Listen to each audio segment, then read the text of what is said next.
As a novelist, how Yes. would you answer the kind of accusations which are all too common these days, where words, you've written a novel about a young Indian boy, effectively, who becomes an adult.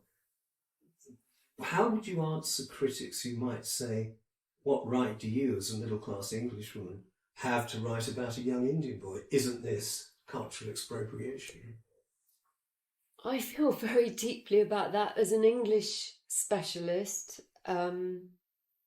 This will probably be objected to by many, but I mean, surely writing a novel is an act of, it involves considerable research and the use of the imagination. And if we aren't allowed to put ourselves in other places and other people's shoes, then what is fiction? So on an academic or literary level, that's one thought.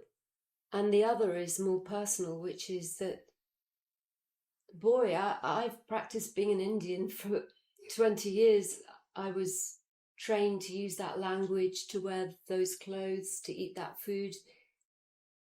I feel I've earned the right to inhabit the body of an Indian, perhaps not a child, but and perhaps not an Indian. In fact, perhaps the book is partly about being an Indian and not being an Indian, and the conflict between those two things. The You've mentioned during the course of this conversation the word fated. Were you fated by that organisation? Were you regarded as somebody really quite special to them? Yes, I mean, I was, that organisation treated me with the utmost love, kindness, perhaps because I was an Oxford graduate and I could string a sentence together. I did a lot of writing which translated some of the more perhaps outlandish ideas into palatable language for Westerners.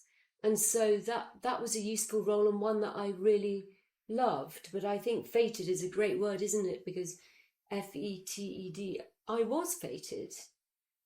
And I was F-A-T-E-D, fated to be fated. And whilst that was a wonderful thing, and particularly good after a very difficult time at university, ultimately it's a very dangerous thing to do to a person. Since I said earlier that I think understanding and embracing failure and being very sympathetic towards people trying their best and failing, to be put on a pedestal is a very dangerous thing to do to a person, although it's lovely at the time. So yes, I mean, I don't know what I'm thought of, whether they even remember me now, but at the time I was fated, and I think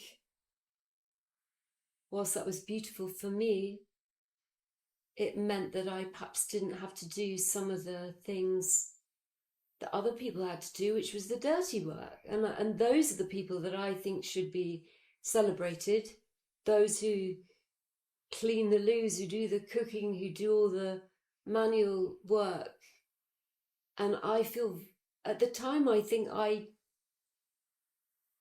probably slightly looked down on those people, and I'm terribly ashamed of that, because without them, none of it could have worked. So I would like to publicly celebrate those people who keep that organisation going on a practical level. I shared a room with someone who was doing all that, ran a house, went to all the housing meetings, did all the things that had no glamour. And, you know, I would love her to be here and for me to say thank you to her, because here was I doing just what I'm doing now, sitting on a chair, writing, free of all of that, although tortured by getting up early, which I hope you're going to talk about in a bit.